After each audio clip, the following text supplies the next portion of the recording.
टिसन start. महोदय, चुनाव आयोग द्वारा लोकसभा चुनाव की तारीखों की औपचारिक घोषणा न सिर्फ भारतीय लोकतंत्र के सबसे बड़े उत्सव की शुरुआत को बताती है, बल्कि यह भी कि देश अपने लोकतांत्रिक यात्रा के उस पड़ाव पर पहुंच चुका है जहां से अगले कुछ महीने राष्ट्रीय राजनीति की दिशा तय करने वाले हैं। 7 चरणों में होने वाला यह चुनाव आगामी 19 अप्रैल से 1 जून तक चलेगा और 4 जून को नतीजे आएंगे।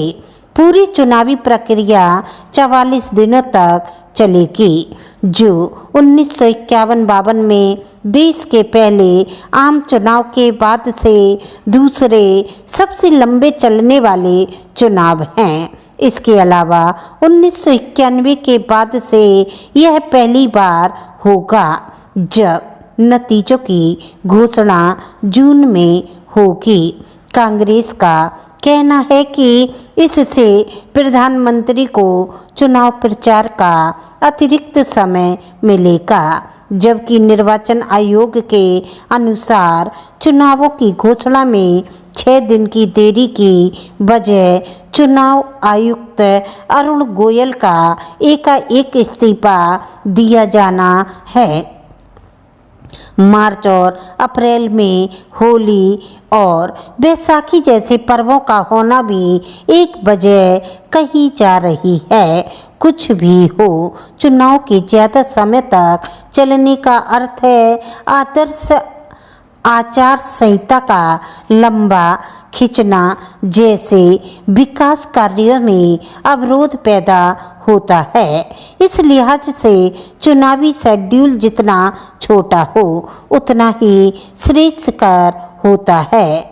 दुनिया के सबसे बड़े लोकतंत्र के चुनाव में करीब 96,088 करोड़ मतदाता भाग लेंगे। लोकसभा चुनाव के साथ एक तरफ 4 राज्यों आंध्र प्रदेश, सिक्किम, अरुणाचल प्रदेश और ओडिशा में विधानसभा चुनाव तो दूसरी ओर 13 राज्यों की विधानसभा की खाली 26 सीटों के लिए भी उपचुनाव होंगे।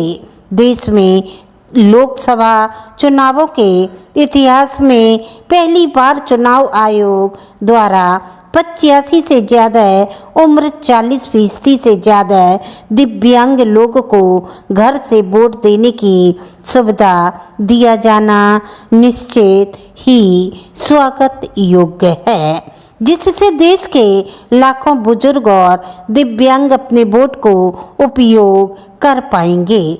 इसके अलावा चुनाव प्रचार से सोशल मीडिया के उपयोग और नफरती भाषण पर चुनाव आयोग ने जो शक्ति दिखाई है वह जरूरी भी है।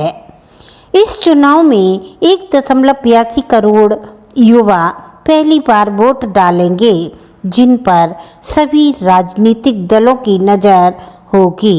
अयोध्या में राम मंदिर, अनुच्छेद 370 का खात्मा, CAA लागू करना जैसी उपलब्धियों के साथ प्रधानमंत्री मोदी के नेतृत्व में सुसंगठित NDA के पक्ष में फिलहाल जो माहौल दिख रहा है, देखना यह होगा कि पूरी तरह से बिखरा विपक्ष इससे बरक्कत महंगाई और बेरोजगारी को मुद्दा बनाकर आम लोगों का समर्थन हासिल कर पाता है या नहीं। आपको डिक्टेशन अच्छी लगी तो आप लाइक करें, सब्सक्राइब करें। That's all.